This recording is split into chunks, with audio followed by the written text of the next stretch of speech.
그리고 엿새 뒤에 예수께서 베드로와 야고보와 요한만을 데리고 따로 높은 산으로 가셨다. 그런데 그들이 보는 앞에서 그의 모습이 변하였다. 그 옷은 세상의 어떤 빨래꾼이라도 그렇게 희귀할 수 없을 만큼 새하얗게 빛났다.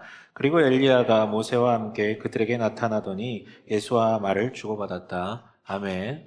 여러분, 오늘 부활절입니다. 부활 어떤 뜻입니까? 죽은 사람이 다시 살아나는 것, 죽은 생명체가 다시 살아나는 것이죠. 말이 됩니까? 사실 말이 안 되는 개념입니다. 여러분 부활한 거 본 적 있으십니까? 말이 안 되죠. 그래서 비그리스도인들, 특히나 무신론자들은 이런 부활과 같은 수많은 이적들에 대한 반발감도 있지만 이런 부활과 같은 비과학적 개념으로 인하여서 반발감을 가지고 공격을 하기도 하죠. 하지만 반대로 말씀드리고 싶습니다. 바로 이 말도 안 되는 이 일로 인하여서 기독교 신앙이 시작되었다라고요. 여러분, 그 2000년 전에 그 이스라엘 예루살렘 성 안에 있는 골고다 언덕에서요, 나사렛 출신 예수라는 사람이 실제로 십자가에 달려 죽었습니다. 이 사실을 수많은 사람들이 그 자리에서 지켜봤습니다. 왜냐하면 십자가형이라는 것은 실제 모든 이들에게 공개적으로 공포를 주기 위해서 하는 처형 방법이었기 때문에 수많은 사람들이 그가 진짜 죽었다는 것을 봤죠. 그런데 며칠 뒤부터 이상한 소문이 돌기 시작합니다. 그 죽었던 예수가 살아났다, 부활했다라는 이야기들이요. 한두 사람의 이야기면 미친놈의 헛소리겠구나 했을 것입니다. 그런데 100여 명이 넘는 사람들이 한결같이 그가 정말 살아났다라고 증언하기 시작을 했죠. 물론 여러분 100명 넘는 사람들이 얘기한다 그래서 거짓이 진실이 되지는 않습니다. 믿을 수가 없는 얘기잖아요. 말이 안 되지 않습니까? 당시 사람들에게 과학은 없었지만 상식은 있습니다. 즉 사람은 태어나서 죽으면 다시 돌아오지 않는다라는 것이요. 그래서 사후세계를 많이 그리지 죽은 사람이 다시 살아날 것에 대해서 얘기하지는 않습니다. 그러나 그 사람들을 보고 사람들은 믿기 시작합니다. 왜냐하면 그들이 단지 죽은 사람이 살아났다 얘기만 하는 게 아니라 그들이 그렇게 말하는 태도를 보고 마음을 고쳐먹기 시작했어요. 왜냐하면 그 사람들이 어마어마한 변화를 경험한 것들을 마주하게 됐거든요. 분명히 이 사람들은요, 예수가 잡혀 들어갈 때 죽음 가운데 있을 때 다 도망갔고요. 두려워서 떨었고요. 그리고 모든 문을 걸어 잠그고 숨어 있었던 사람들입니다. 다 아는 사람들이에요. 그런데 이 사람들이 죽는 게 무섭지도 않은지 세상으로 나와 예수가 부활했다라고 선언하기 시작했고요. 가만히 얘기를 듣다 보니까 이 사람들의 눈깔이 심상치가 않습니다. 이건 너무나 확실하게 믿고 있는 거예요. 그런데 중요한 것은 그 변화된 사람들의 이야기를 믿고 나도 한번 그것에 대해서, 그 사실에 대해서 받아들여 볼까 했던 그 사람들조차 그들의 삶이 변화되는 것들 또 수많은 사람들이 보게 되죠. 그래서 기독교는 예수의 죽음과 함께 사실은 사라졌어야만 했던 것인데 반대로 예수의 부활과 함께 이 세상을 뒤덮는 그런 신앙이 돼버렸죠. 여러분, 다시 얘기하지만 기독교 신앙은요, 예수가 부활했다는 그 역사적 사실에 근거해서 그 부활을 믿는 증인들의 삶의 변화를 그 변화의 토대 위에 세워진 신앙입니다. 그래서 오늘 여러분 부활을 믿는 것이 어떤 의미인지 여러분들과 나누고 싶습니다. 다만 여러분 조금 당황하셨을 수도 있어요. 왜냐하면 보통 부활절 설교는 복음서 제일 마지막에 있는 실제로 무덤 문을 열고 나오는 그 예수님에 관한 이야기들을 토대로 설교가 진행되기 때문이죠. 그러나 여러분 의아해하지 마십시오. 오늘 일명 변화사 사건이라고 불리는 이 구절은요, 훗날 부활하실 예수, 그리고 그 부활하실 예수를 믿어 함께 부활하게 될 사람들이 어떤 현실을 마주할지에 대해서 예고편처럼 그려주는 그런 본문이거든요. 그래서 충분히 이 본문을 통해서 우리는 부활의 의미에 대해서 되새길 수 있을 것 같습니다. 여러분과 세 가지를 나누려고 해요. 첫 번째로는 부활을 확신하는 이에게 주어지는 것이 무엇인지, 저는 이것을 가지고 계속해서 얘기할 건데요. 한마디로 소망이라는 것입니다. 소망에 대한 이야기를 오늘 할 거예요. 두 번째로는 그 부활 소망을 갖게 된 이가 오늘을 어떻게 살아가게 되는지, 그의 현실을 어떻게 살아가게 되는지, 그의 삶을 어떻게 살아가게 되는지에 대해서 얘기를 하려고 합니다. 마지막으로는 그렇다면 우리가 부활 소망을 갖기 위해 정말 필요한 게 무엇인지에 대해서 나누겠습니다. 첫 번째로 여러분, 부활을 확신하는 이에게 주어지는 것은 무엇이냐면 이미 답을 말씀드렸듯이 소망이 주어지게 됩니다. 그게 무슨 뜻인지 한번 보시죠. 본문을 볼게요. 2절, 3절에 이렇게 되어 있어요. 그들이 보는 앞에서 그의 모습이 변하였다. 그 옷은 세상의 어떤 빨래꾼이라도 그렇게 희귀할 수 없을 만큼 새하얗게 빛났다라고 되어 있습니다. 여러분, 다 옷 입고 계시죠? 대답 안 하신 분은 벌거벗으신 건가요? 네, 그게 최선입니까, 여러분? 다 옷 입으시죠? 혹시 여기 안 입고 오시는 분들은 이미 입국 컷을 당했을 가능성이 커요. 예, 전화를 했겠죠. 신고를 했겠죠. 112에. 예. 그럴 수는 않습니다. 우린 다 옷을 입습니다. 그리고 여러분 이 옷은요. 입고 활동하면 어떻게 됩니까? 시간이 지나면 더러워집니다. 아무리 깨끗하게 입으려고 해도 더러워집니다. 그러면 우리는 뭘 합니까? 더러운 옷을 세탁을 합니다. 빨래를 합니다. 옛날 사람들은 이제 직접 빨았고요. 지금 세탁기를 돌리죠. 그러나 빨려진 옷, 그 깨끗해진 옷을 다시 입으면 또 어떻게 됩니까? 어떻게 됩니까? 더러워지죠. 근데 여러분 이 작업을 반복하다 보면 이 옷은 결국 어떻게 됩니까? 변색되고 헤어지게 되죠. 그리고 나중에는 찢어질 수도 있습니다. 저 어렸을 땐 찢어진 옷 많이 입고 다녔어요. 그렇죠? 안 사줘가지고. 제가 일부 이렇게 양아치래요. 죄송합니다. 아무튼, 어렸을 때 제가 막 해가지고 막 찢고 다녔던 게 아니라 그냥 옷이 없어서 찢어진 옷도 입고 다녔었어요. 실제 그렇습니다, 여러분. 옷은요, 아무리 어떤 전문 빨래꾼이 빨더라도 변색될 수밖에 없고요. 결국 해질 수밖에 없습니다. 그러나 오늘 예수님의 모습은 어떻다라고 증거하고 있습니까? 새 옷 정도가 아니라 그 옷이 너무 하얗고 빛이 났다라고 되어 있죠. 이것은요, 여러분, 부활하신 예수님의 상태이자 그 부활하신 예수님을 믿어 그러니까 부활하게 될 우리가 마주할 물리적 현실을 얘기합니다. 물리적으로 여러분, 이와 같은 어마어마한 일들이 일어난다는 것이죠. 잘 안 앉는다면 제가 이야기를 조금 더 해보죠. 여러분 아침에 일어나서 가장 처음에 하는 행동이 무엇입니까? 물론 스마트폰 만지는 거 말고. 침대에서 일어나서 가장 먼저 뭐 하십니까? 기도를 하시고, 우리 다 그렇죠? 이거는 이제 전제를 하고, 기도를 한 다음에, 그 다음에 뭘 하십니까? 화장실 안 가세요? 보통 화장실 가는데, 화장실 가가지고 이제 볼일도 보고, 근데 볼일만 보는 게 아니죠. 화장실에 들어가면 뭐가 있습니까? 딱 전면에. 거울이 있잖아요. 거울에 비친 내 얼굴 보지 않습니까? 그때 어떤 생각이 드십니까? 소망이 없다. 소망이 없다. 여기에는 소망이 없다. 이게 도대체 주님이 만드신 창조물이 맞는가? 라는 그런 어떤 한숨을 내뱉게 되죠. 그러나 여러분, 한참 젊었을 때도 그러셨나요? 그랬어요? 그러면 제가 할 말이 없고요. 한참 젊었을 때도 그럴 수 있겠지만 웬만하면 우리가 20대 중반에 이르기 전에 한 10대 후반, 20대 초반 정도까지는 거울을 봤었을 때 그렇게 소망이 없다라는 생각을 하지는 않습니다. 괜찮아요. 그 정도 되면. 심지어 여러분 10대 때는요. 안 씻어도 괜찮습니다. 안 씻어도 그냥 볼만한 것 같아요. 근데 여러분 시간이 흐르니까 어떻게 됩니까? 20대 중반이 흘러가면 씻고 때 빼고 광내고 뭔가 불칠도 해야 뭔가 괜찮은 소망이 있어 보입니다. 그런데 30대 중반이 넘어가면 아무리 이런 걸 해도 소망이 다 사라지죠.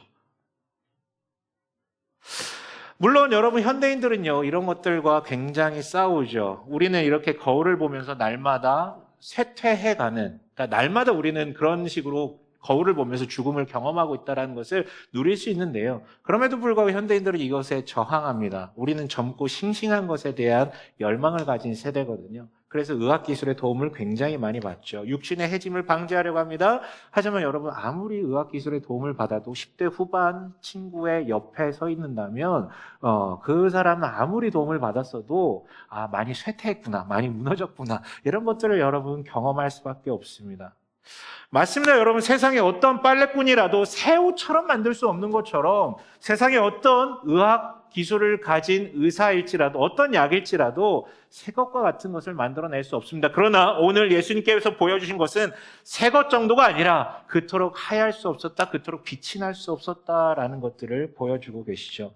여러분 기독교 신앙은요 예수님의 몸이 부활하듯이 그가 우리를 대신하여 죽으시고 부활하셨다는 사실을 믿는 이들의 몸 역시 부활할 것이다라고 얘기하는데 그 몸은 살아있을 때 내 몸이 아니라 태어났을 때 그 말랑말랑했던 살을 가졌던 그 새 사람, 그러니까 새로 태어났을 때의 몸 정도가 아니라 완전히 새로운 몸이 될 것이라고 물리적인 한계를 뛰어넘을 것이다 라고 우리한테 주지시키죠. 실제로 예수께서 부활하신 뒤에 벽에 가로막힌 그 제자들이 그 집 안에서 모든 문을 걸어 잠그고 있을 때 그 물리적 벽마저도 통과하여 그들 앞에 섰더라라고 얘기하시는 거 보면 물리적으로 우리를 가로막는 것은 없을 것 같습니다. 굉장히 큰 소망이 되죠. 그러나 여러분 우리의 소망은 여기 그치지 않습니다. 끝이 아니에요. 마치 옷이 더러워지듯이 우리의 몸도 육체도 더러워지고 후패하지만 사실 여러분 우리가 살면서 더 많이 더러워지고 무너지는 것은 우리의 마음 아닌가요? 우리의 마음이잖아요. 몸은 어떻게 관리가 되는데 마음이 참 관리가 잘 되지 않습니다. 우리의 마음을 어렵게 하는 것 중에 대표적인 것이 타인이지 않습니까? 다른 사람들. 관계 이런 것 아닙니까? 근데 여러분 오늘 본문을 보십시오. 변화하신 예수께서 지금 누구와 함께 있다라고 되어 있습니까? 누구와 함께 있습니까, 여러분? 모세와 엘리야와 함께 있죠. 근데 여러분 이 사람들 어떤 사람들입니까? 여러분 우리가 성경을 잘 몰라도 이 정도는 압니다. 모세와 엘리야가 얼마나 위대한 사람들인지에 대해서. 유대인들은요, 그 모세와 엘리야가 완전히 아이돌 같은 존재였어요. 너무나도 사랑하고 사모하는 존재였다고요. 그러나 여러분 이 둘에게는요, 또 다른 특징이 하나 있습니다. 무슨 특징이 있습니까? 무슨 특징이 있습니까? 무슨 특징이 있어요? 죽었다라는 특징이 있죠. 이미 죽은 사람들입니다. 그런데 부활하신 주님은요, 그 이미 죽은 사람들과 지금 말을 주고받았다라고 되어 있죠. 대화를 했고요. 교제하고 있음을 우리는 알 수 있습니다. 여러분, 앞서 말한 몸이 퇴화되고 쇠퇴되어 있다라는 것은, 쇠퇴되어 간다라는 것은 살아있지만 우리가 죽음을 이미 맛보고 있다라는 대표적인 증거죠. 그러나 우리는요, 동시에 관계의 단절을 통해서 역시나 죽음을 맛보는 어떤 그런 경험들이 굉장히 자주 있습니다. 여러분 혹시 예전에 연애하다가 굉장히 열렬하게 사랑했는데 헤어진 경험이 있어 보셨습니까? 그때 어떠셨습니까? 굉장히 마음이 무너지고 죽는 것 같은 경험을 하죠. 더 나아가서 사랑함을 넘어서 그 사람과 결혼했다가 헤어지게 된 사람들 가운데서는 정말 이루 말할 수 없는 그 상처와 괴로움이 있었다라는 것을 고백합니다. 근데 여기 이것도 여러분, 이것도 끝이 아닙니다. 실제 내가 정말로 사랑하는 사람, 내가 사랑하는 가족이 나보다 먼저 죽는 것을 경험한 사람은요, 평생토록 그 상처와 아픔을 가지고 살아가게 됩니다. 그건 씻을 수가 없어요. 그러나 여러분, 오늘 이 부활의 예고편을 통해서 우리는 알 수 있습니다. 알 수 있습니다. 뭘 알 수 있습니까? 마치 밤에 자다가 악몽을 꾸다가 일어났는데 그 악몽 속에서 내가 사랑하는 누군가가 죽는 것을 경험해서 너무 처절하게 괴로워했는데 마치 아침에 일어났더니 그 사람이 내 옆에 있는 것처럼, 즉 모든 것은 꿈이었던 것처럼 그날에는 그 큰 아픔이 있었음에도 불구하고 그냥 간밤의 꿈처럼 다 사라지고 내가 사랑했던 그들을 내 면전에서 보게 될 것이다 라는 소망을 우리한테 안겨주죠. 하나 예를 더 들게요. 방금 얘기했던 관계 같은 것은 내 밖에서 내 마음을 어렵게 하는 것입니다. 그러나 실제로 우리의 마음을 가장 격동시키는 것은 사실 밖에 있지 않습니다. 밖에 있는 것들은 자극일 뿐이죠. 그 자극에 반응하는 내 마음과 내 욕구로 인하여서 내 마음이 더럽혀지고 내 마음이 굉장히 주저앉을 때가 많습니다. 역시나 본문을 보십시다. 여러분 오늘 모세와 엘리야를 다시 언급을 해볼게요. 모세와 엘리야는 각각 제사장과 그리고 선지자를 대표하는 사람들입니다. 그래서 오늘 왕을 대표하는 예수께서 그 자리에서 함께 이렇게 팀을 이루었다라는 것은 신학적으로 굉장히 큰 의미가 있지만 오늘 그 얘기를 하지 않을게요. 그런데 우리가 보고 싶은 것은 이것입니다. 당시 사람들은 정말로 그 구약에 기록된 위인들에 대한 열망을 갖고 있었어요. 그래서 마치 여러분 아이돌을 좋아하는 분들이 뭐 브로마이드를 붙여놓거나 요즘 그런 거 붙여놓지 않나요? 뭐 핸드폰 배경화면에 자기가 좋아하는 아이돌을 이렇게 보면서 계속 주야로 묵상하듯이 당시 유대인들도 그 구약에 나온 위인들을 떠올리면서 그들과 같이 되고 싶다라고 했고요. 구전으로 전승되는 그들의 외모 같은 것들이 있었어요. 실제 그림을 그려놨을 수도 있고요. 그러니까 여러분, 지금 그 자리에 나온 그 모세와 엘리야가 무슨 이름표를 붙여놓고 나 모세야, 나 엘리야야. 그거 붙여가지고 그들을 알아본 게 아니라 보는 순간 알았어요. 왜냐하면 너무나도 열망하고 저 사람들과 같이 되고 싶다라는 욕망하던 그런 존재가 눈앞에 딱 나타났으니까요. 그런데요, 그래서 그들을 보고 새 제자들이 이렇게 막 초막을 짓겠다라고 얘기하죠. 그런데요, 마가는요, 그들의 발언을 이렇게 설명합니다. 6절에 뭐라고 되어 있냐면 이렇게 되어 있어요. 무슨 말을 해야 좋을지 몰라서 이런 말을 했던 것이다. 제자들이 겁에 질렸기 때문이다. 여러분 예수의 변화도 충격적이지만 예수님은 늘 보던 분이었어요. 이적, 기적 막 이런 거 베푸는 거 너무 많이 봤단 말이에요. 그게 충격적인 게 아니라 그들에게 충격적인 건 그들이 두려웠던 것은 내가 꿈에도 그리던 모세와 엘리야를 내 두 눈앞에서 보다니라는 것 때문이었습니다. 그러면 기뻐해야 되는 거잖아요. 그들이 뭐 해친다 그랬습니까? 야, 너 죽은 사람 봤으니까 곧 죽어. 막 이렇게 막 위협을 했습니까? 아니죠. 근데 왜 두려워했습니까? 그것은 그들이 평소에 갖고 있던 욕망이 건드려졌기 때문이죠. 저들과 같이 되고 싶다. 저게 되고 싶다. 근데 실제 그것이 눈앞에 주어지니 우왕좌왕하며 황망해하며 두려워했던 것입니다. 여러분, 우리는 이 제자들과 비슷합니다. 평소에는 잘 모를 수 있는데요. 갑자기 조건과 상황과 인물과 같은 것들이 나한테 확 주어졌을 때, 내 욕망과 마주할 만한 그런 아이돌 같은 우상과 같은 것들이 내 눈앞에 주어졌을 때 우리는요 우왕좌왕합니다. 그리고 자신을 괴롭히기도 하고요. 그것을 얻기 위해서 내 주변 사람들을 괴롭히기도 합니다. 그러나 오늘 예수님은요 아무렇지도 않은 듯이 모세와 엘리야와 그냥 담소를 나눕니다. 자유한 것이죠. 갑자기 드러난 조건과 상황과 열망하던 것들 상관없이 그 앞에서 자유롭게 대화를 나눕니다.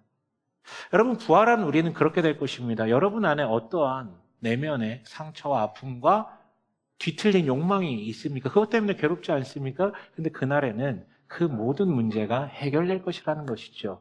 그래서 전혀 우리는 우왕좌왕하지 않습니다. 여러분 어떻습니까? 인간의 삶은요 마치 예수님께서 그러니까 그 마가복음에 기록되었듯이 더럽혀지는 옷과 같습니다. 아무리 새 옷을 입어도요 시간이 지나면 더러워집니다. 이것은 여러분의 잘못과 상관이 없습니다. 물론 내가 더 더러운 곳을 막 다니면 더 빨리 더러워지겠지만 아니요, 아무리 조심조심 걸어도요 입고 활동을 하면 더러워지기 마련입니다. 이것은요 여러분 제자라도 다를 바 없습니다. 이 세상 안에 산다면 아무리 주님께서 우리와 함께 하시며 돌볼지라도 이 세상에 살기 때문에 우리의 육신과 우리의 정서와 우리의 관계들 모든 것들은 더럽혀질 수밖에 없습니다. 그러나 상관없습니다. 왜냐하면 우리에게는 확정된 미래가 있기 때문이죠.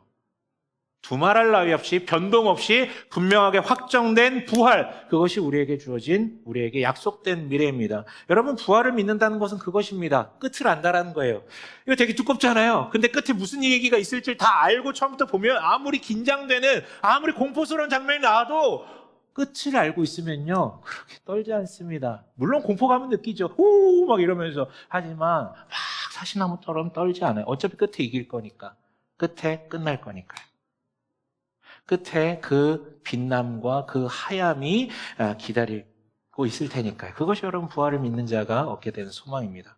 두 번째로요. 그렇게 부활의 소망을 얻게 된 이는 과연 어떤 오늘을 살게 될까요? 우선 여러분 베드로를 보십시오.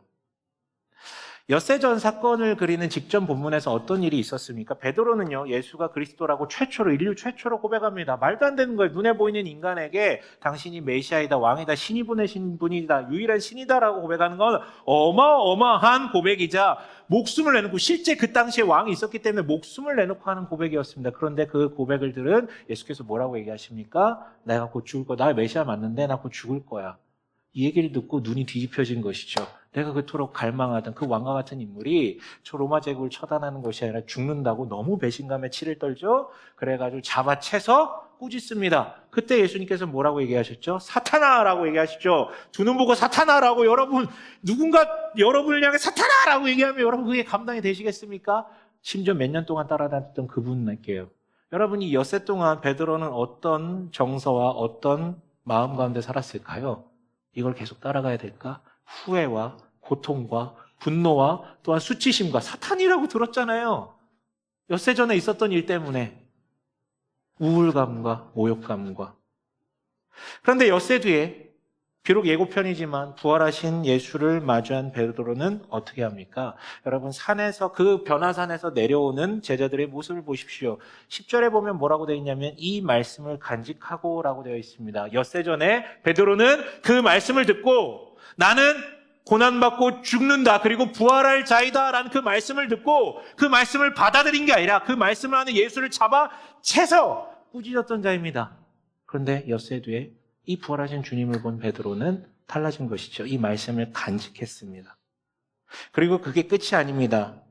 그가 예수를 잡아채고 꾸짖었던 이유는 고난과 죽음의 메시지를 들었기 때문이죠. 마치 우리가 예수 믿는데 야 자기를 부인하고 자기 십자가를 지고 가야 돼. 그럼 얘기 듣자마자 불편하잖아요.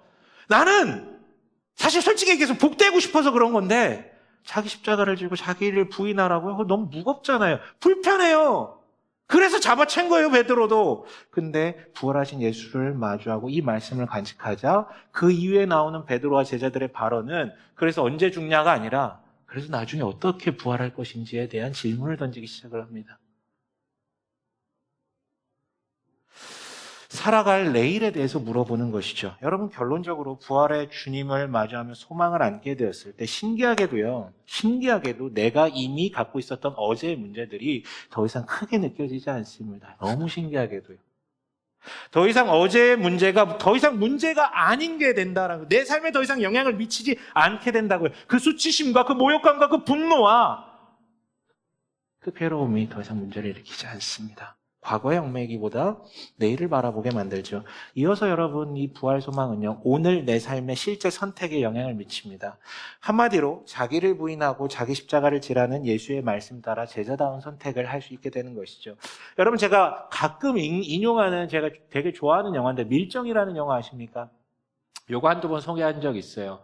여러분, 밀정은 뭡니까? 독립군으로 활동하다가 이 나라의 독립이 안 올 것 같이 느껴졌던 사람들 중에 일본과 결탁해서 여전히 독립군 안에서 활동하지만 일본의 밀정이 돼서 동료를 팔아넘기는 역할을 하는, 마치 딱 가룟유다와 같아요. 제자단 안에 속해 있지만 결론은 예수를 팔아넘겼던 자들처럼요. 근데 여러분, 가룟유다는 처음부터 예수를 팔아넘길 목적으로 예수의 뒤를 따랐을까요? 아니요, 전혀 그런 자가 아니었습니다. 심지어 가룟유다는 예수를 메시아로 분명히 보았을 것입니다. 그런데 바로 직전 본문에서 있었던 나는 곧 죽을 것이다 라는 그 발언 앞에 베드로는 잡아채고 꾸짖었다면 가룟유다는 점차 배신해야 될 수도 있겠다라는 마음을 그때부터 갖기 시작했어요.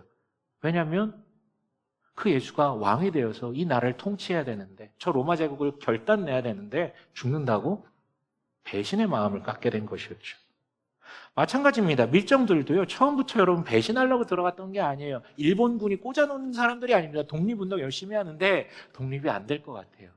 이러다가 내 삶만, 소위 말해서 내 삶만 조질 것 같은 거예요. 내가 이렇게 해봤자 뭐가 달라지는데, 어차피 저 나라 일본은 더 강대해지는데, 그냥 다 쓸데없는 수고인 것 같은 것이죠. 그래서 변절을 하게 됩니다. 근데 훗날 실제 독립한 이후에 그 변절자를 처단하기 위해서 찾아온 옛 동료들 앞에서 그 옛 동료들이 그 변절자에게 묻죠. 왜 배신했냐? 왜 그때 그렇게 배신했냐고. 그러자 그 변절자가 얘기합니다. 해방될지 몰랐으니까.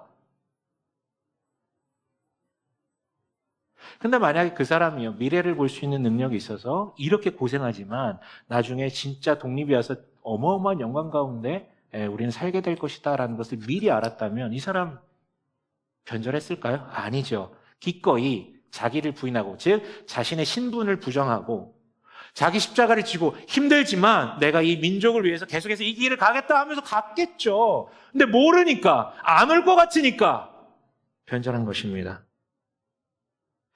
여러분, 마찬가지입니다. 끝을 아는 사람 다르게 삽니다. 가끔 여러분, 우린 그리스도인으로서의 삶을 살다 보면 회의가 찾아옵니다. 내가 집에서 이런다고 뭐가 달라져? 내가 회사에서 이런다고 뭐가 달라져? 내가 뭐 이거 희생한다고, 내가 뭐 이렇게 한다고 뭐가 달라져? 내가 이렇게 섬긴다고 뭐가 달라져? 지친다. 하지만 종말에 대한 확신, 그 부활할 나와 부활해서 누릴 것에 대한 확신이 있는 자는 근시안적으로 선택하지 않습니다. 그 끝에 근거해서 오늘의 선택을 일궈가는 것이죠. 기꺼이 자기를 부인하고 자기 십자가를 집니다. 그리고 여러분, 그 부활 소망을 우리가 정말로 믿게 된다면 내일의 시간에도 영향을 미치죠. 이 가운데도 쉽게 불안해하시는 분들 많으실 것입니다. 타고나길 그러신 분들도 있어요. 인간이 불안한 이유는 뭡니까? 만약에 그분이 굉장히 불안도가 높다면 과거의 경험 때문일 수도 있겠지만 상상력이 풍부해서 그래요. 단순하게 사는 사람들은요, 그렇게 복잡하게 생각 안 해요. 근데 계속 내일을 막 머릿속에서 앞으로 일어날 일들 막 하는데 정작 나는 그 내일을 컨트롤할 능력이 없습니다. 없어요. 능력이 없어요. 이 나의 지금 오늘의 능력과 내일의 상상력의 간극이 훨씬 크면 클수록 훨씬 불안할 수밖에 없겠죠. 그러나 부활의 소망을 가진 이들은요, 정반대로 생각합니다. 내일은 당연히 모릅니다. 여러분, 우리가 예수 믿고 부활 소망을 갖고 있다 그래서 당장 내일 무슨 일이 일어날지 몰라요. 그러나 제일 끝에 무슨 일이 일어날지 알기 때문에, 가장 확실한 미래를 알기 때문에 그 미래에 근거해서 점점 나의 내일들을 해석해가는 것이죠. 그런 불안도가 점차 낮아지게 됩니다. 내일 무슨 일이 일어날지 몰라, 불안하죠? 그런데 끝에는 이런 것들이 기다리고 있어. 그러면 불안이 사라지게 됩니다. 마지막으로 넘어가겠습니다. 그렇다면 우리가 그 부활 소망을 얻기 위해 무엇이 필요할까요? 간단합니다. 오늘 이 예수를 보십시오. 우리 예수님을 보십시오. 한시적이지만 다시 말씀드리지만 이 변화산에서 일어난 사건을요 부활의 예고편과 같았습니다. 그리고 예수님은요 한시적이지만 마지막에 우리가 부활의 몸을 입고 완성된 하나님 나의 나라 즉 우리가 천국이라고 불리는 곳에서 이루어질 일을 한시적이지만 이 땅 이 자리에서 지금 누리고 계신 거예요. 일시적이지만 그렇지 않습니까? 완전히 몸이 이 물리적인 것을 뛰어넘은 육신과 이런 어떤 형태를 갖고 계셨고요. 동시에 지금까지 제자들이 자기를 따라다니면서 하나님에 대해 일에 대해서 아무리 가르쳐도 계속해서 인간의 일이나 얘기하면서 자기를 잡아채는 인간들하고 다녔는데 아닙니다. 오늘은 누구와 대화하고 있습니까? 하나님의 일에 대해서만 얘기하는 모세와 엘리야와 독대하면서 이렇게 대화하고 있습니다. 얼마나 마음이 풍성합니까? 그리고 무엇보다 이 자리에 무슨 음성이 들렸다라고 되어 있습니까? 하늘로부터요. 이는 내 사랑하는 아들이라라고 전달되고 있습니다. 아버지와 막힘없는 소통이 일어나고 있죠. 여러분 이게 바로 우리가 그리는요 하나님 나라, 완성된 하나님의 나라입니다. 천국이죠. 그런데 여러분 이 장면을요 예수님 입장에서 한번 생각해 보세요. 예수님 입장에서요. 여러분 이거 사실 되게 맛보기에 불과하고요. 예수님은요 영원토록 그걸 누리던 분이셨어요. 아버지 옆에서 그걸 영원토록 막힘없이 듣고 막힘없이 교제하고 막힘없이 자유한 것들을 영원토록 누리시던 분이었는데 지금 이 수십 년간 우리를 위해서 이 땅에 내려오심으로 말미암아 이게 중단된 삶을 살던 분이셨습니다. 그래서 더 이상 아버지가 나를 사랑한다는 소리가 잘 들리지 않습니다. 더 이상 하나님의 일을 그 하나님의 나라에서 하나님의 사람들과 나누는 게 중단되고 나를 잡아채서 꾸짖기는 하는 인간들하고 매일 함께합니다. 그리고 나의 육신은 후패해집니다. 나이가 듭니다. 몸이 아픕니다. 여러분 예수님도 감기 들었어요. 여러분 예수님 감기 안 들었을 것 같습니까? 예수님도 감기 들었어요. 예수님도 몸살 걸렸어요. 예수님도 배고팠어요. 예수님도 아팠어요. 예수님도 넘어지면 피 나요. 얼마나 하찮습니까? 모든 걸 넘어서던 육체를 갖고 계셨던, 육체도 아니죠. 모든 것을 넘어서는 존재가 육신을 입고 그런 것들을 경험합니다. 근데 오늘 그 자리에 내가 예전에 그토록 맛보고 즐겼던 것이 이 자리에 한순간이지만 일시적이지만 제한적이지만 임했어요. 그거를 예수님은 그 한복판에서 그걸 누리고 계세요. 그럼 여러분이 예수님이라면 어떤 욕망에 올라오셨을 것 같습니까? 만약에 제가 그 자리에 있었다면 돌아가고 싶다. 이거 다 때려치고 다시 올라가고 싶다. 이게 뭐야? 저 같았으면 그랬을 것 같아요. 그리고 실제로 그분은요, 그러실 수 있는 능력이 있습니다. 아버지는 아들을 막을 수 없어요. 그리고 아버지에게 요청할 수 있는 권리도 있고요. 여러분, 성경을 통틀어서 예수님께서 가장 유혹받는 자리는 어디일까요? 처음으로 이런 생각을 해봤습니다. 우리에게 대표적인 예수님이 유혹받은 자리는요, 예수님이 처음 사역을 시작하실 때 사탄에게 3가지 유혹을 받죠. 그것만 떠올리실 거예요. 근데 이번에 이걸 묵상하다가 저는 느꼈어요. 지금 이 자리가 가장 큰 유혹이었구나. 물론 그때와 다르게 누구도 유혹하지 않았지만 스스로 올라가고 싶다. 떠나고 싶다. 그런데 어떻게 하십니까? 잠깐 누리셨지만 제자들 곁에 남으십니다. 엿새 전에 나를 잡아채고 꾸짖었던 그들 곁에 그대로 남으십니다. 그리고 그 길을 끝까지 걸어가 자신의 사명을 완수하십니다. 끝까지 신적인 자기를 부인하시고 그리고 자기 십자가를 끝까지 짊어지십니다. 이 모든 것은 죽어 마땅했던 우리를 대신하기 위해서였습니다. 그리고 그는 부활해야만 하는 우리를 대표하여 끝내 부활하셨습니다. 이 역시 우리를 위해서였죠. 우리와 함께 부활하여 우리에게 그 부활의 영광과 기쁨과 풍성함을 맛보게 하려고 그리고 그것을 니네들의 눈으로 보고 약속을 믿게 하기 위해서 실제로 부활하셨습니다. 여러분 이 모든 일은요 우리가 부활 소망을 갖기 위해서 필요한 유일한 것은요 예수이십니다. 그리고 이 예수께서 오늘 하나님 나라를 맛보았지만 그것을 끝까지 밀어놓고 우리 곁에 끝까지 남으셨던 예수로 인하여서 우리는 부활 소망을 누릴 수 있게 됩니다. 여러분 그렇다면 그 예수께서 우리를 버려두시겠습니까? 버려두시겠습니까? 그 지경이었는데도 그걸 거부하고 그 자리에서 남으셨던, 이 땅에 제자들 곁에 남으셨던 예수님께서 우리를 버리시겠습니까?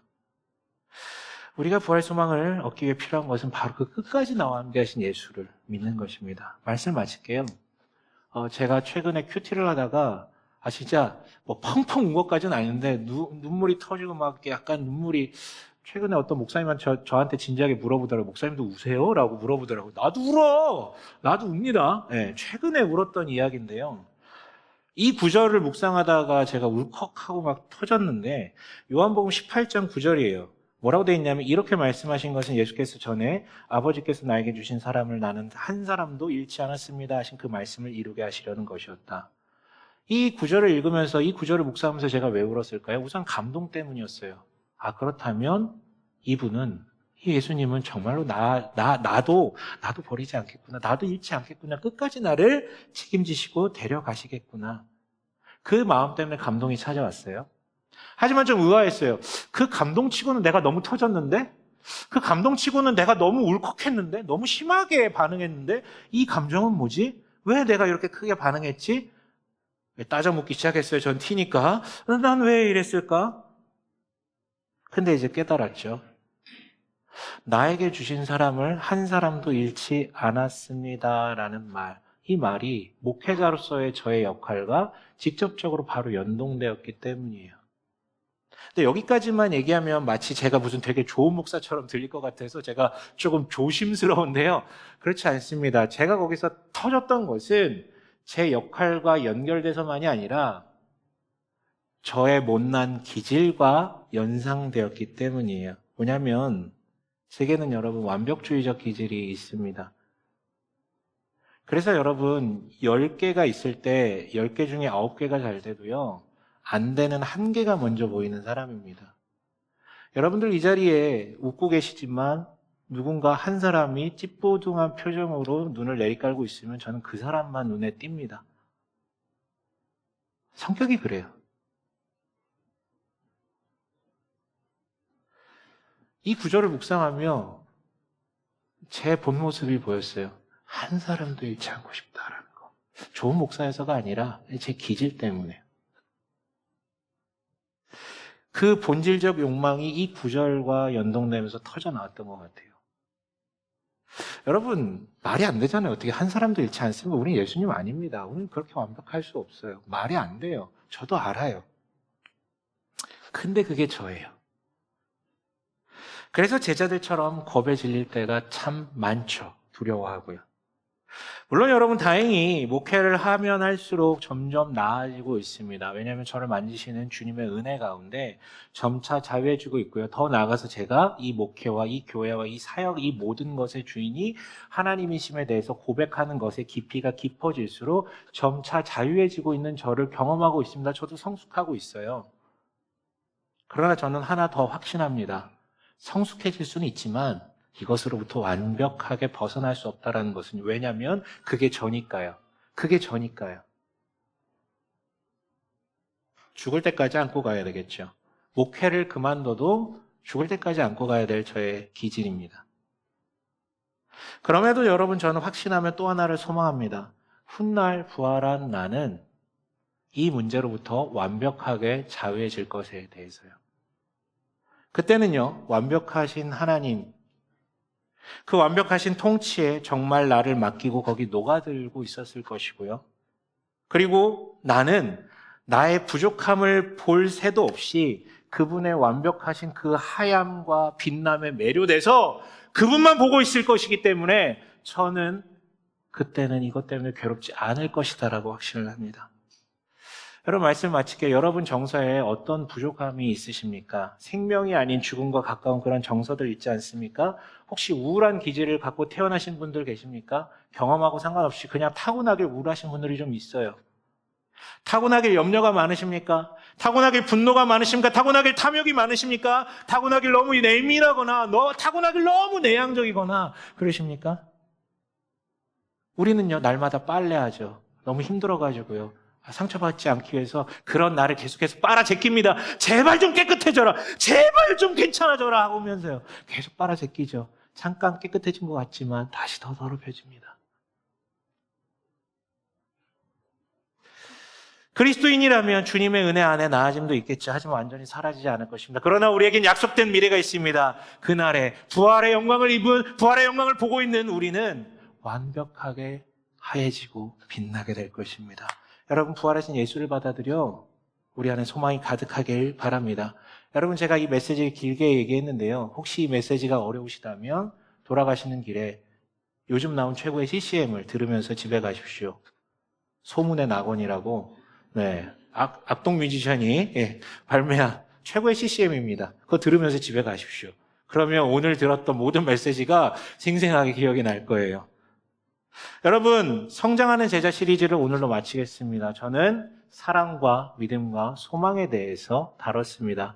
부디 여러분, 사랑과 믿음과 소망이 자라나서 풍성함에 이르게 되는 우리 되게 주님의 이름으로 간절히 축원합니다. 아멘.